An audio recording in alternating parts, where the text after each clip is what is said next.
Hello friends, in the series of BSE IPF, I welcome you all. We are talking about the economy survey. We have discussed about the government finances. We understood the terminology and the jargons related to the government finances. Then in last session, we have talked about what is the reality and where the government is standing. And in this session, we will be talking about state, central and the overall finances of government. There is a separate playlist on our YouTube channel about the economic survey. So the investor who wants to understand the government finances and entire economic survey in detail can check out the YouTube channel. BSE, IPF and SEBI took this initiative. They wanted each and every small investor to understand the financial products, the economic survey or the reality of economy or the initiatives of government in very simple language, because if the investor is getting to know all these things, then only he'll be able to relate it with the product which he is choosing for investment. And if he is able to take the decision in the right direction, then definitely that will empower the investor in right way. So after this session, don't forget to say thanks to BSE, IPF and SEBI because they took this initiative. Let us come back to the government finances. We have talked about it, that where the government is standing. One can see this chart. This chart is saying the non-tax revenue and the divestment. These are the budget estimates. BE stands for budget estimates. In this year 2021, we are expecting huge non-tax revenue from Spectrum, and we are doing divestment in big time.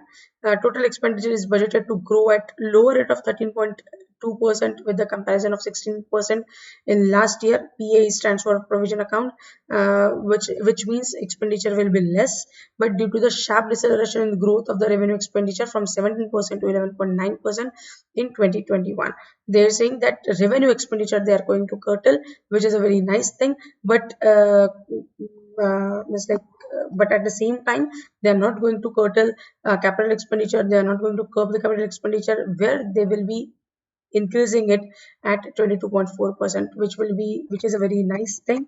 Because if we just look at this, if government is increasing capital expenditure and capital expenditure is increasing, then that will increase the total income of the government.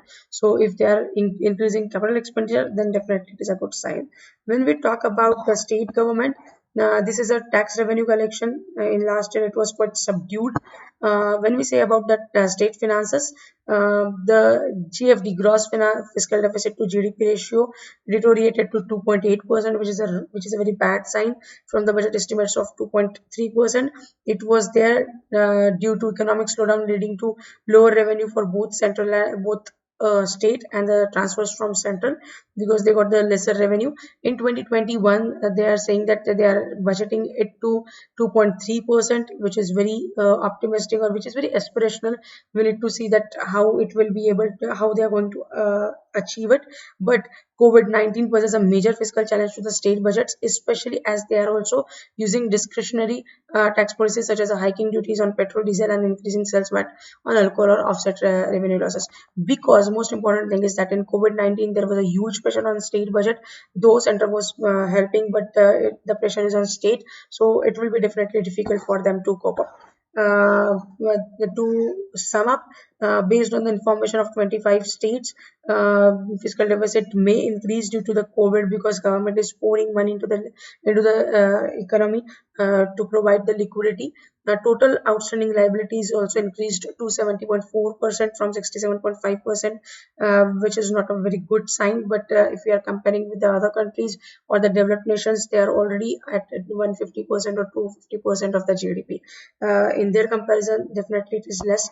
It is going to be a definitely difficult task for the government in coming year to maintain the fiscal policies and maintain the FRBM or to curb the fiscal deficit, because due to the COVID and the pandemic. We are stopping here. Thank you very much for liking our session. Don't forget to say thanks to BSE, IPF and SEBI. The same topic is there in Marathi and Hindi. You can check out the YouTube channel for that. Thank you very much. Though it is a difficult time, but if you are an investor, if you are investing and staying there for 8 to 10 years, definitely it will be a good thing. Thank you very much.